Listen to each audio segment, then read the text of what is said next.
नमस्कार, आप सुन रहे हैं शिवांगी पुरोहित द्वारा लिखित किताब सांझी मेरे यानी सुमन रावत की आवाज में। अब तक आपने सुना कि कैसे सांझी की मां के घर छोड़ने के बाद उसके पिता की जिंदगी में एक रागिनी नाम की औरत ने दस्तक दी। अब तक सांझी रागिनी से परेशान थी, लेकिन एक और इंसान है जो सांझी की जिंदगी में अब दाखिल हो चुका है और वो है रागिनी का भाई। अब यहाँ से सांझी की जिंदगी क्या करवट लेती है, सुनिए आगे। रागिनी ने मटर पुलाव गैस पर चढ़ा दिया और फिर अपनी माँ के लिए दलिया बनाने लगी। इधर सांझी के बर्तन भी धुल चुके थे। उसे नंदू का घूरना पसंद नहीं आ रहा था। अपनी बटन जैसी आंखों से नंदू डाइनिंग टेबल पर बैठा सांझी को लगातार घूर रहा था। लगता है दरवाजा खुला हुआ है। सांझी ने चुप्पी तोड़ी। नंदू, जा बाहर बैठ जा, अब कोई काम नहीं है। रागिनी का ऑर्डर मिलते ही नंदू बाहर चला गया। सांझी प्लेटफॉर्म के एक कोने पर बैठ गई। उनकी शादी नहीं हुई है क्या? सांझी ने पूछा। हाँ, कोई लड़की मिली ही नहीं। 32 साल का हो गया है, ऊपर से मांगलिक, कोई काम भी नहीं करता, दिन भर घर में पड़ा रहता है। जीजा जी ने 1-2 बार काम पर भी लगाया, लेकिन इसका मन नहीं लगता। इसकी मानसिक हालत भी थोड़ी। जीजा जी? सांझी ने पूछा। हमारी एक बड़ी बहन है, रायपुर में रहती है। उनके 2 बच्चे भी हैं जो शादी लायक हो गए हैं। रागिनी बोली। और आपके बच्चे? सांझी को रागिनी के बारे में जानने में दिलचस्पी होने लगी थी।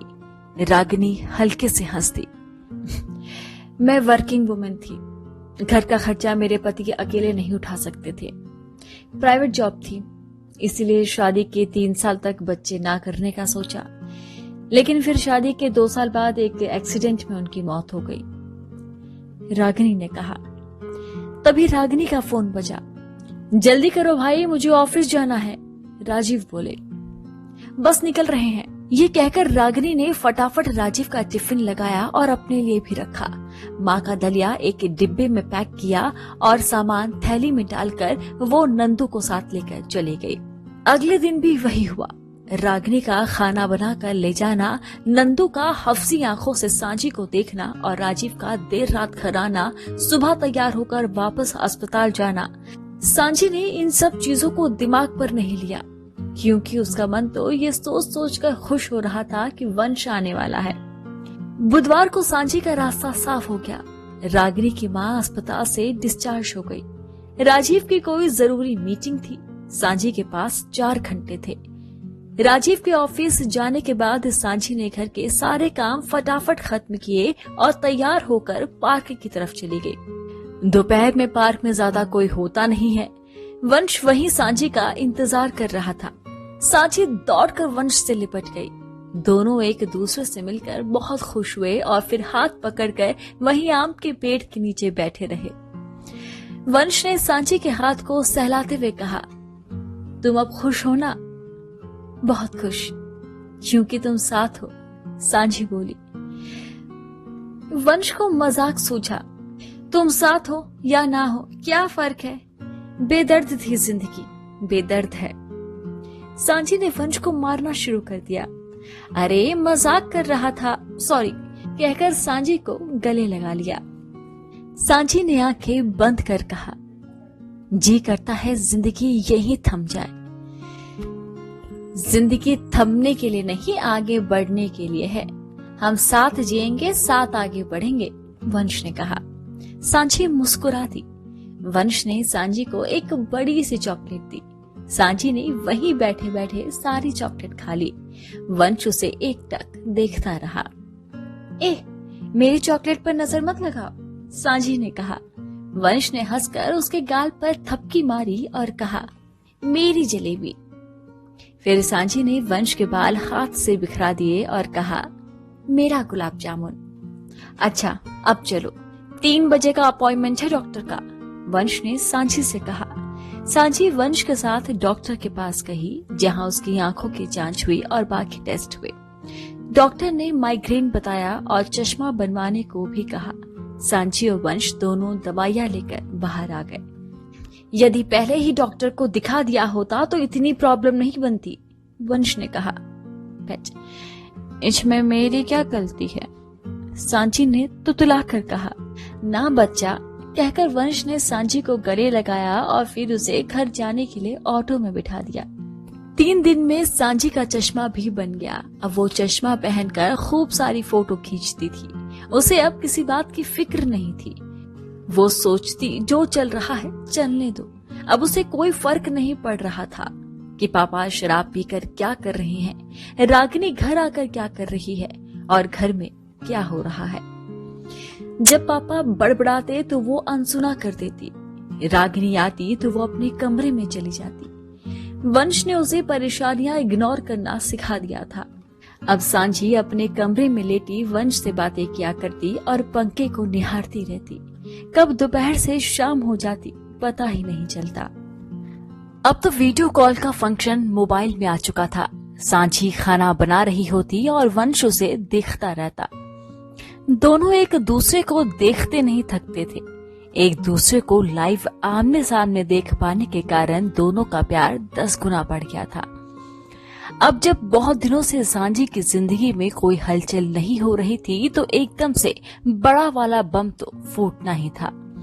एक दिन राजीव के दोनों भाई रात के 9 बजे घर आए। वे लोग रीवा के पास ही मुल्ताई में रहते थे। सांची ने बड़े पापा और चाचा को चाय पिलाई। बंटी भी चाचा की गोद में जा बैठा। चाचा राजीव से बोले, फिर क्या करना है भाई साहब? कल चलते हैं। राजीव बोले, तुमने बच्चों को बता दिया या नहीं? बड़े भाई ने पूछा। अभी तक तो नहीं बताया है, बता दूंगा। राजीव बोले, भैया बच्चों का मन तो ले लीजिए। चाचा ने कहा, देख तीनों बच्चे के लिए तू दूसरी शादी कर रहा है, उनसे तो पूछना ही पड़ेगा। बड़े भाई ने कहा। बंटी दूसरी शादी की बात सुनकर पापा की तरफ देखने लगा, क्योंकि 8 साल का बच्चा इतना तो समझ ही गया था। बड़े पापा ने सांझी और खुशी को बुलाया और तीनों बच्चों को बताया कि तुम्हारे पापा रागिनी आंटी से शादी करना चाहते हैं, तुम्हें कोई परेशानी तो नहीं है। सांझी और खुशी तो चुप रहे, पर बंटी बोल पड़ा, वो आंटी गंदी है। तभी राजीव ने बंटी को अपने पास बुलाया और उसे अपनी गोद में बिठाकर कहा, बंटी मेरी बात सुनो, मम्मी तो तुमको छोड़कर चली गई, अब वो वापस नहीं आएगी। तुमको अपना सारा काम खुद करना पड़ता है और तुम्हारी दीदी को कितना काम करना पड़ता है। यदि रागिनी आंटी यहाँ आ जाएंगी तो दीदी को इतना काम नहीं करना पड़ेगा और वो तुम दोनों को भी खूब प्यार करेगी। तुमको रोज अच्छी अच्छी चीजें बनाकर खिलाएगी। अच्छा बताओ, तुमको क्या क्या पसंद है? गुलाब जामुन, नूडल्स, बिरयानी, रबड़ी और छोले भटूरे। बंटी ने कहा, हाँ तो रागिनी तुम्हें रोज ये सब बनाकर खिलाएगी। राजीव ने बंटी को बहका दिया। बंटी ने पूछा, सच्ची? हाँ सचमुच। तो क्या हम उनको इस घर में ले आए? राजीव ने पूछा। ओके, बंटी ने कहा। राजीव खुश हो गए। उसके बाद सांची ने सबको खाना खाने के लिए बिठाया।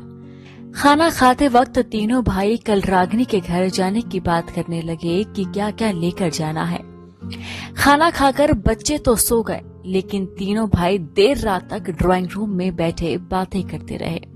अगले दिन माहौल तो ऐसा था जैसे आज ही बारात निकालनी है। चाचा बंटी को लेकर शगुन का सामान लेने गए। बड़े भाई और राजीव कुछ परिचर्चा में लगे रहे। 11 बजे के बाद फल फूल, कपड़े लत्ते और सगाई की अंगूठी सहित तीनों भाई रागिनी के घर चले गए। इधर सांझी का जी घबरा रहा था। उसे तो समझ ही नहीं आ रहा था कि क्या करे। वंश को पहले ही बता चुकी थी, लेकिन वो भी क्या करता। सांझी के मन में आया कि माँ को बता दे, लेकिन किस मुंह से बताती। वो रागिनी के बारे में पहले से ही छुपाती आई थी, इसीलिए अब यदि बताती तो माँ उसे गलत समझती। लेकिन तभी उसे कुछ याद आया और उसने वंश को फोन किया। ये जो भी सिचुएशन बनी है उसमें तुम भी 1/4 जिम्मेदार हो, इसीलिए अब तुम्हें ही ठीक करना होगा। सांची ने वंश से कहा, इसमें मेरी क्या गलती है? गलती तुम्हारे पापा की है, ऐसे कैसे मेरा नाम लगा रही हो? वंश को भी गुस्सा आया। क्योंकि सांची के पापा की दूसरी शादी करना उनकी खुद की मर्जी थी। तुमने मुझे मना किया था कि रागिनी के बारे में मम्मी को ना बताऊं। यदि बता दिया होता तो मम्मी ना तो तलाक होने देती और ना ही आज दूसरी शादी की नौबत आती। सब तुम्हारी गलती है। सांची ने मुंह फुला लिया। तुम भी हद करती हो यार, वंश ने कहा। अब मेरी बात सुनो, तुम मम्मी को फोन करो और उन्हें शादी की बात बताओ, सांची ने कहा। लेकिन मैं क्यों? वंश ने बोला। क्यों? तुम तो मम्मी को दीदी बोलते हो ना, रिलेटिव हो ना नानी के, तो करो फोन, बोल देना कि पता चला कहीं से, सांची ने कहा। ठीक है, करता हूँ फोन, वंश ने कहा और एक लंबी सांस छोड़ी। सांची का फोन रखकर वंश ने थोड़ा सोच विचार करने के बाद सांची की माँ को फोन लगाया। प्रणाम दीदी, वंश बोल रहा हूँ, वंश ने कहा। हाँ बेटा, कैसे हो? घर में सब ठीक? माँ ने कहा। थोड़ी देर इधर उधर की बातें कर वंश बोला। दीदी, एक बात बतानी थी आपको। वंश को थोड़ी झिझक हुई। हाँ बताओ ना, माँ बोली। वहां शादी की बात चल रही है, सुनने में आया है। कोई रागिनी है, उससे शादी करने वाले हैं जीजा जी, वंश ने कहा। सुनकर माँ चौंक गई। उन्होंने वंश से काफी सारे सवाल किए और आखिर में फोन रखते वक्त ये भी कहा कि वो ऐसा नहीं होने देंगी। वंश ने सारी बातें सांची से कही। सुनकर सांची ने राहत की सांस ली। उसे अब थोड़ा आभास हुआ कि हो सकता है कि माँ वापस आए, लेकिन आगे क्या होने वाला था किसे पता था। बात करते करते सांची को ख्याल आया कि उसने वंश को डांटा था। ध्यान आते ही इनकी प्यार भरी बातें शुरू हो गई। सुनाओ। सॉरी। क्यों? मैंने आपको डांटा ना? ना बेटू, कोई बात नहीं, लेकिन मुझे अब अच्छा नहीं लग रहा। तब तुम गुस्से में थे, कोई बात नहीं। राजीव की कार आकर रुकी तो सांची ने वंश का फोन रखा और नीचे उतर आई। राजीव और दोनों भाई सोफा पर बैठ गए। सांची पानी लेकर आई तो देखा पास में एक पैकेट रखा था जिसमें पैंट शर्ट का कपड़ा और एक नारियल था। सांची के मन में आया कि लेकर तो इतना गए थे। सांची की आदत बड़ों के बीच बोलने की थी ही नहीं। सांची वहां से हट गई। थोड़ी देर बाद चाचा और बड़े पापा वापस निकल गए। उस रात सांची की आंखों के सामने पिछले 2 साल के सारे दृश्य घूम रहे थे। दोनों भाई बहन के बीच में लेटी वो पंखे को देखती रही और शायद वो पंखा उससे बातें करता। जब इंसान गहरी सोच में डूबता है तो किसी चीज को एकटक देखता रहता है। सांची और पंखे का कनेक्शन भी कुछ ऐसा ही था। किसी हिंदी फिल्म की तरह सारे दृश्य उसे दिखाई दे रहे थे। पापा का शराब पीकर आना, बच्चों के सामने माँ को बेरहमी से मारना, खाने की थाली फेंकना, गालियां देना और फिर माँ का घर छोड़ जाना। फिर रागिनी का उनकी जिंदगी में प्रवेश, फिर मम्मी पापा का डाइवोर्स और अब पापा का रागिनी से शादी करना। आखिर कैसे हो गया ये सब? क्यों नहीं रोक पाई ये सब होने से? काश रोक पाती, काश सब उसके बस में होता। सांची को एक पल के लिए माँ पर भी गुस्सा आया। ना तो माँ घर छोड़ कर जाती और ना वो तीनों आज ऐसी जिंदगी जी रहे होते। क्यों भूल गई माँ कि हर परिस्थिति में औरत को ही समझौता करना पड़ता है, औरत को ही समझदार बनना पड़ता है। लेकिन जब औरत मैं के बारे में सोचती है तो सब बिगड़ जाता है। 2 दिन बाद राजीव का छोटा भाई पंडित को लेकर आया। राजीव ने सब बताया कि गायत्री मंदिर से शादी होनी है, बस परिवार के लोग रहेंगे, कोई अगले हफ्ते का मुहूर्त निकाल दे। पंडित जी ने आने वाले सोमवार का मुहूर्त बता दिया। राजीव ने तुरंत रागिनी की माँ को सूचना दी। सांची पास ही खड़ी सब देख सुन रही थी।